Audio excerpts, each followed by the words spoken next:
대학생이 돼서 상경한 저는 어느 맨션에서 자취를 하게 되었습니다. 그곳은 원룸으로 현관에 들어서면 바로 부엌이 있고 방 안으로 들어가게 되는 흔한 구조였습니다. 꽤 깨끗한 곳이었지만 정작 이 맨션을 선택하게 된 진짜 이유는 물이었어요. 어떤 특수한 정수기라도 쓰고 있는 걸까요? 이 맨션의 수도에서 나오는 물은 맛있었어요. 시골을 떠나서 서울에 와서 물갈이에 시달리고 있던 저에게는 정말 감사할 정도였어요. 하지만 그 맨션에서 산지 일주일이 지날 무렵 저는 매일 저녁 고열에 시달리게 되었습니다. 너무 더워서 도저히 견딜 수가 없었죠. 한밤중에 눈을 뜨고 수도꼭지에 딱 달라붙어서 그 맛있는 물을 마셨습니다.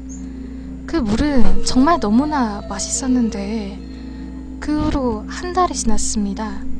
저는 그 무렵부터 매일 저녁에 귀신을 보게 되었어요.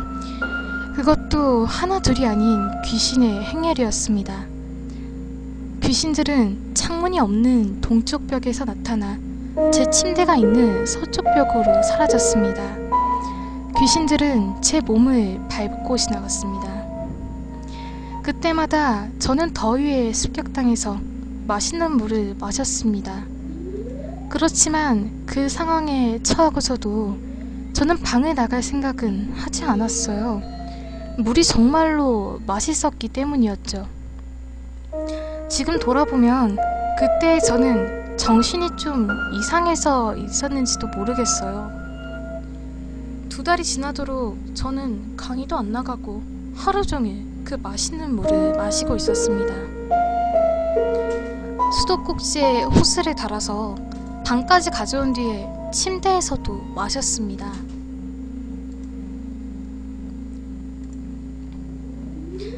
당연히 그렇게 많은 양의 물을 몸이 받아낼 수 있을 리가 없습니다.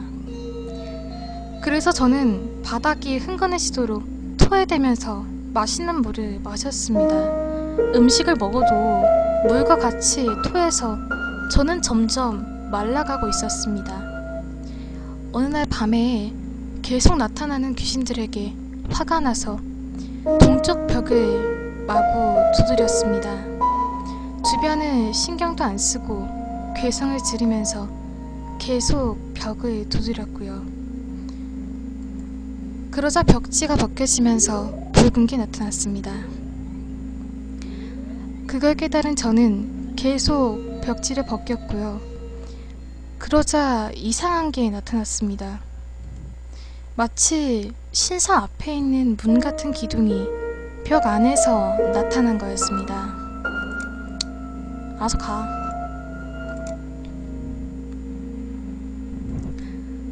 무서워진 저는 마음을 달래기 위해서 맛있는 물을 마시기로 했습니다.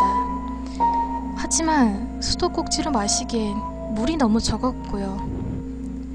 저는 방에 뛰쳐나와서 계단을 뛰어올랐습니다. 약해진 몸으로 겨우 옥상에 도착했고요. 의외로 옥상의 입구는 열려 있었습니다. 저는 저수탱크로 한달음에 달려갔고요. 그 저수탱크에 잠긴 채로 맛있는 물을 마음껏 먹고 싶었어요. 뚜껑에는 열쇠가 걸려 있었지만 그 물을 마시고 싶었던 저는 필사적으로 뚜껑을 열었습니다. 지금 생각해보면 말도 안 되는 짓이었죠. 자물쇠를 부순 저는 탱크 속으로 뛰어들었습니다. 그렇지만 물이 맛있지가 않았어요. 오히려 맛은커녕 냄새가 났습니다. 기분이 나빠진 저는 탱크 안을 살펴보고 놀라서 주저앉았습니다. 털이 깎인 채로 죽은 고양이가 몇십 마리나 탱크 안에 있었던 거였죠. 저는 그날 먹었던 밥과 물을 토하고는 탱크에서 뛰쳐나와서 가까운 경찰서로 달려갔습니다.